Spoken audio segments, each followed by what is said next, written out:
Welcome to Not Milk Never Milk. Subscribe if you're lactose intolerant. You start by preparing fonts and installing them correctly.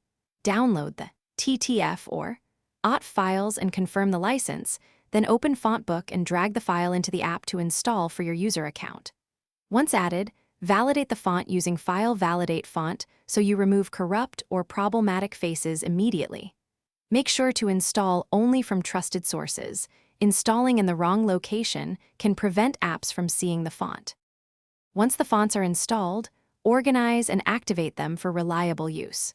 Create collections in FontBook to group fonts by project or client, and use the activation checkbox to turn fonts on or off.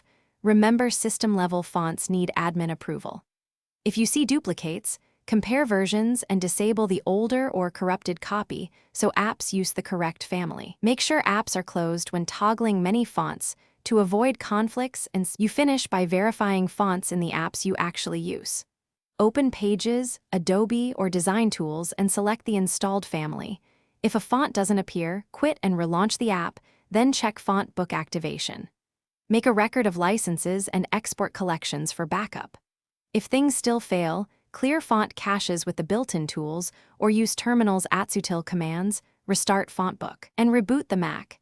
This cache reset fixes most invisible or corrupted font issues.